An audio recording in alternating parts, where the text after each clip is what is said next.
Welcome, guys, to my reaction for Nexus Reacts. I'm doing Shigaraki vs. Montego. Let's see who will win. I picked Shigaraki, but it could be Montego. It could be either way.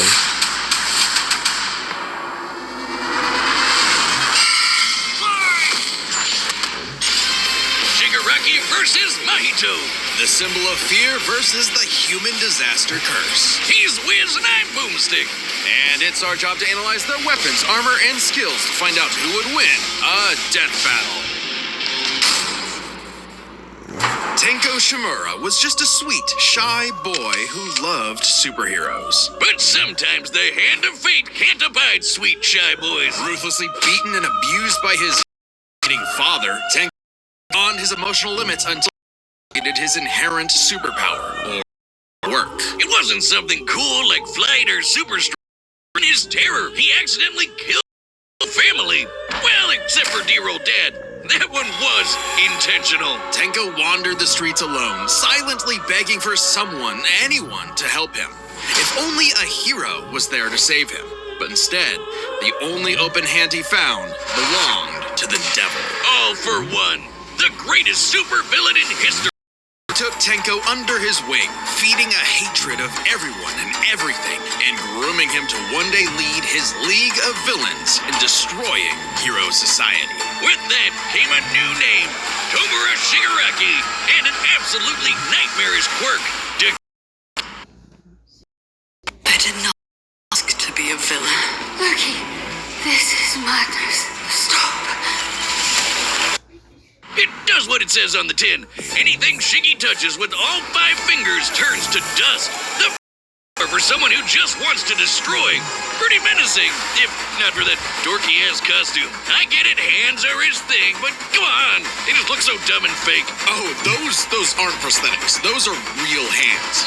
From his family that he killed, attached to his face, and explicitly commanded to be left there by his mentor so that he would never forget his rage. Okay. While his use of decay started off relatively weak, it rapidly increased in power and range as Shigaraki came into his own. Decay isn't even limited to whatever he's touching. Anything that touches something he's decaying also decays, spreading like an all-consuming miasma that can wipe out anything from an enormous tower to an entire city. If decay reaches you, your only hope is to isolate the body part that is disintegrating before it gets to something vital. After years the greatest of all time, Shigaraki was finally put in charge of one mission. He must kill Master's rival, the number only to fall flat on his face. Shigaraki was a terrible leader, quick-tempered, short-sighted, and, well, cringe. Oh, he's just so cringe. His gamer lingo unironically. He's like a baby when things don't go his way. He's the kind who would say no real life in front of but great ball through Shigaraki is all might say his story and into his own. These two rivals, the inheritors of their master's blood feud, would push themselves past their own limitations. Especially when All Might and All for One double KO'd each other, leaving Shigaraki to lead the League of Villains all by himself. And with the stakes higher than ever before, Shigaraki stepped up. He personally battled the monstrous Gigantomachia for a month and a half straight, and conquered other villain organizations to create the Paranormal Liberation Front. Thousands of new soldiers for his personal army. All to impress All for One's personal quack, Dr. Ujiko, who spent months upgrading Shigaraki's body to make it more like his sensei's. It might have been constant agony, but Shiggy went from Chud to Chad. Ujiko's experimentation vastly increased Shigaraki's strength, speed, and durability, enough to match and surpass even All Might's absurd power. Sharing All Might's power between them, Deku and Bakugo were able to punch an island-sized hole in a cloud that reached 24 miles into the sky. We've calculated that before to be nearly 80 million megatons of TNT, almost as much as the meteor that wiped out the dinosaurs. And Shigaraki can now move fast enough that his body produces hypersonic shockwaves and can even catch laser beams. And he's tough enough to survive Star and Stripes' intercontinental ballistic cruise punch. Now the new name for my penis. Move over, Gigantico Megastorm. Anyway, it also made a blast so big it showed up against the curvature of the Earth. Though he might seem invincible, when Shigaraki's body is pushed hard enough, he will evolve into a state of uncontrollable power. So Decay became... Oh shit! More hands! Shigaraki can spontaneously generate flesh into existence, seemingly oceans of it in an instant, whenever he wants. He can even use it as a type of armor to defend himself in close combat. But that's nothing compared to Ujiko's greatest gift. Shigaraki wanted to be the new All-for-One. So what better way than the old man's quirk? All-for-One's quirk, All-for-One, allows its user to steal and store quirks with just a touch. And All-for-One has hundreds of them stored up, collected over the years. Each quirk is connected to a memory of its user's essence in the form of a spirit, a vestige. Kinda like a piece of their soul. They exist in this kinda psychic world in Shigaraki's body, and can even act as a spiritual defense should it be invaded. And with those vestiges came quirks like super fast healing, air blasts, radio waves, flight, telekinesis, teleportation of others, and the ability to track foes. He can even combine multiple quirks together, like in this big-ass electric Kamehameha. However, any vestige stolen or destroyed will also remove that quirk from Shigaraki's repertoire. They're also sentient, and some can even fight for control. Which is when the second shoe finally dropped. Because Shigaraki also got All-for-One's vestige, that means All-for-One was now in possession of a shiny new body that he'd spent the last 15 years molding for him to take over. Shigaraki's entire existence was planned from the beginning. Why? Because All Might's previous mentor was Nana Shimura, Tenko's grandmother.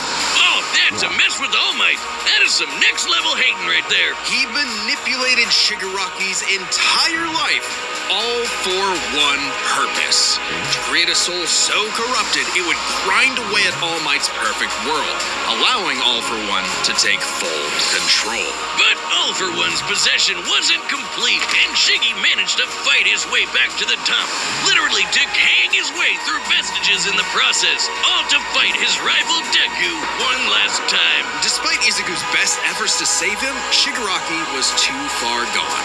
His spirit decayed by years of venomous hatred. And the new symbol of hope defeated the new symbol of fear, burying All-for-One's grudge for good. All that Shigaraki asked was to be remembered as the heartless destroyer he was raised to be, and not the broken, angry, crying little boy he really was deep inside. For just that one moment, though, Shiggy got in Deku the only thing he'd been denied his whole life, the one thing his lifelong nihilistic tantrum was really all about. He got a hero who tried to save him. This battle is sponsored by Robin Hood Gold. With Robin Hood Gold, you can now enjoy the VIP treatment, receiving a 3% IRA match on retirement contributions. The privileges of the very privileged are no longer exclusive. With Robin Hood Gold, your annual IRA contributions are boosted by 3%. Plus, you also get 4% APY on your cash and non-retirement accounts. That's over 8 times the national savings average. The perks of the high net worth are now available for any network. The new gold standard is here with Robin Hood Gold. To receive your 3% boost on annual IRA contributions, sign up at robinhood.com/gold. Investing involves risk. Rates subject to change. 3% match requires Robinhood Gold at $5 a month for 1 year from first match and must keep funds in IRA for 5 years. Go to robinhood.com/boost. Over 8 times the national average savings account interest rate claim is based on data from the FDIC as of November 18th, 2024. Robinhood Financial LLC, member SIPC. Gold membership is offered by Robinhood Gold LLC. グラ様とテンスラがまたまたコラボするぞ。スライムさん。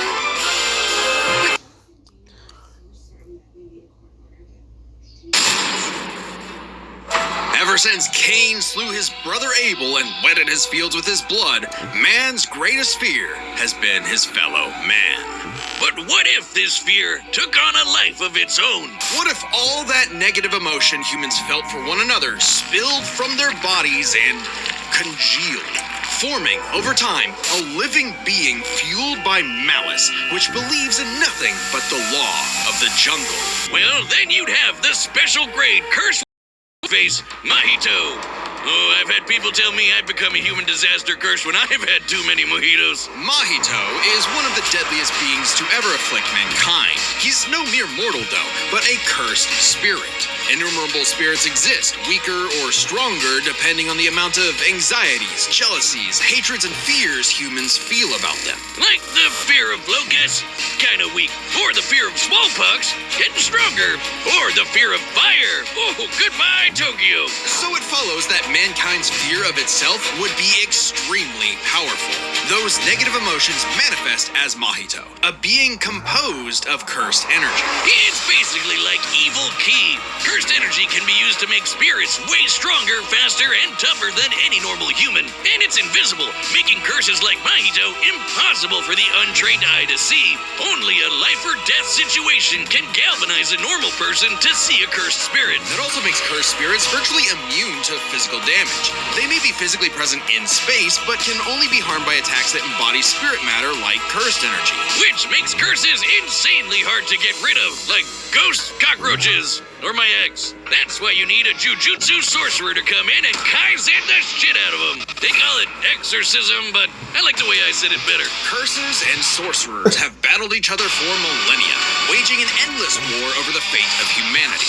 Almost exclusively in Japan, though, for some reason. But Mahito is special. You see, most curses are basically dumb animals, but Mahito has so much cursed energy that it gave him He was recruited by Kenjaku alongside other special grade disasters to wreak havoc upon the world.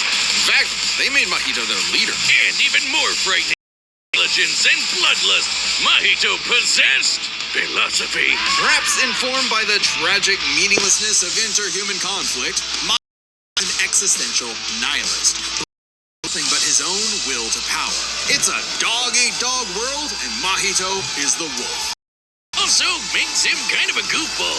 If nothing matters, have fun with the slaughter. Really get your steps in. He loves to dig around and toy with your emotions like a cartoon before slitting your throat. An appropriate analogy considering his curse technique, idol transfiguration. Using his cursed energy to with including in his own that you can't help without targeting it. In Jujutsu, the soul and share an immutable connection. Perhaps Mahito's stretch shift is literally any like plate can turn into or fins body arteries or even create clones. curse users are naturally unharmed by their own ability. Should he touch a human, though, his alterations are only And since he's attacking your soul, those physical wounds are gonna be impossible. alteration isn't directly fatal. Body in a few moments in a transfigured state. All that with one touch. God, I thought herpes. His powers mean treats humans as disposable dolls that he can gleefully experiment on. Casualties, the better. If he gets to break your and watch. He twisted two figured together. Essentially a torrent body.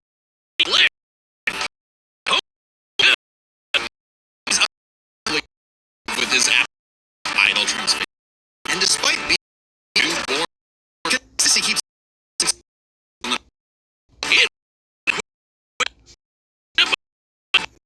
techniques by applying curse in one second of an impact with an enemy. Itself will distort, exponentially applying its force by a factor of 5. Not only does this a mother, it restores technique and gets you fully in the zone. And would require reflexes moving nearly 1,000 times the speed of sound. It's no surprise then that Mahito also unlocked the pinnacle the domain expansion. Oh shit! More hands! A domain is like a barrier of cursed energy, but inside, Mahito can use idol transfiguration instantly without even needing to touch you. It's called the self-embodiment of perfection. The ultimate expression of Mahito's absolute control over his victim's body and soul.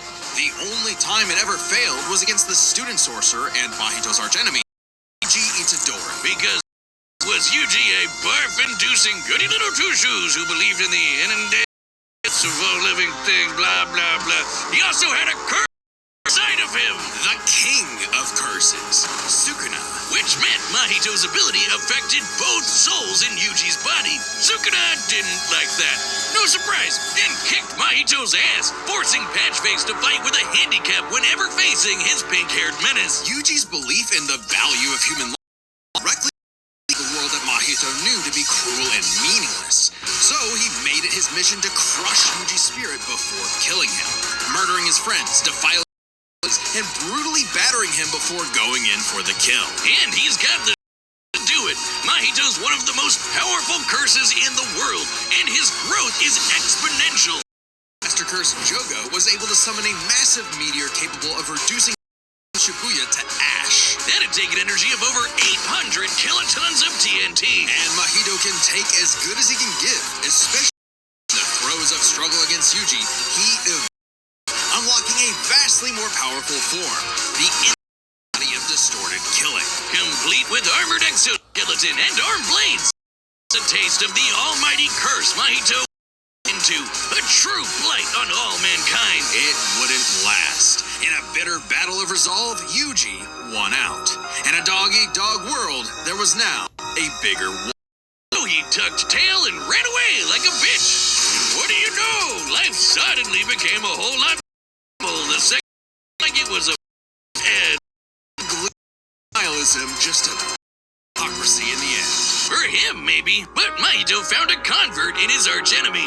After a battle that wiped out of innocent people, Yuji's youthful spirit was gone. The only thing left that mattered was exorcising this curse. In a way, it was Mahito's final victory, the destruction of another human being's soul. He may not have been around to see it, but the curse Mahito inflicted on the world would bring it to its knees.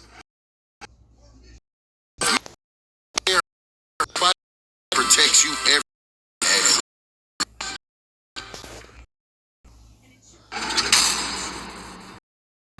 Hey, do you see that join button? Yeah, that one. That's your ticket to being a Death Battle champion.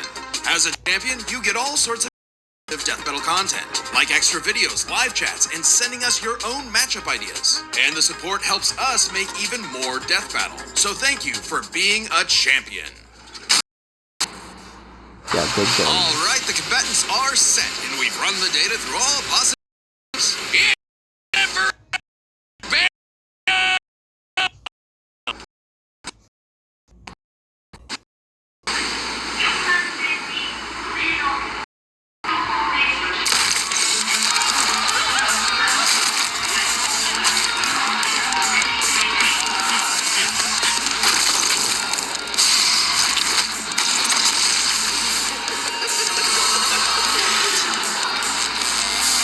I'd heard of a powerful villain stalking these parts. The organization is going to tear this putrid world down around. We could use a freak of your type. Do I want to be social? But I bring or heaven. Fine by me. Let's call this your Sick'em.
Called it.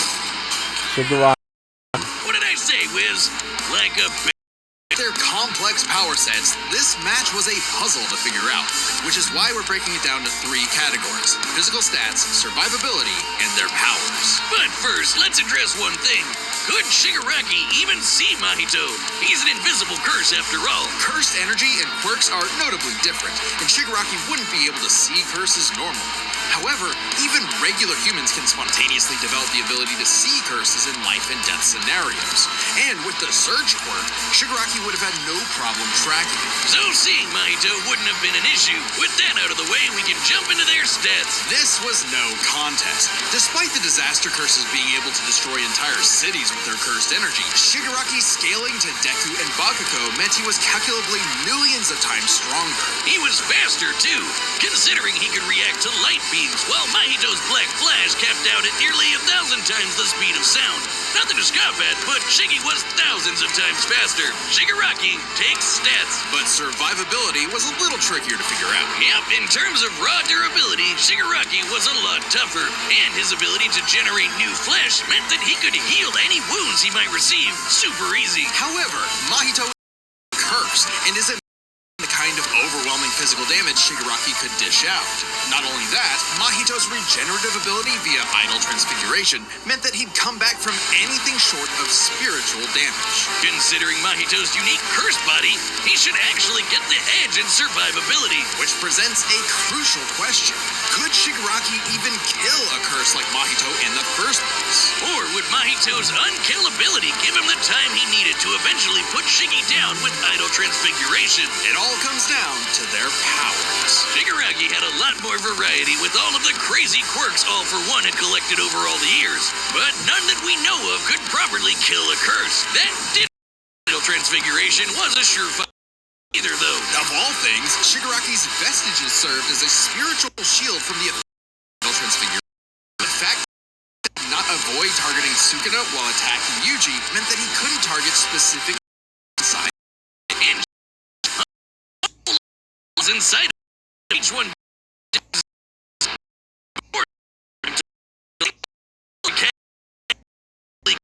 How much Shiggy? And Mahito no way against Shigaraki's quirk. Decay has affected spiritual beings in the past. Again, vestiges. In fact, damage Deku's vestige and have that transferred to the Deku in the real world. Mahito may be made of spirit energy, but he still has a physical form. Sorcerers that couldn't naturally target were able to fight him on even footing. No reason he wouldn't decay him like everyone else. Giving Shigaraki the third and final.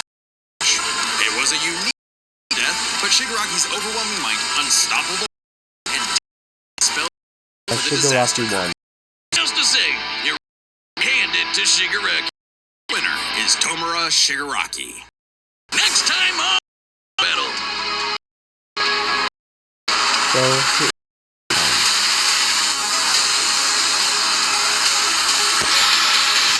Subscribe.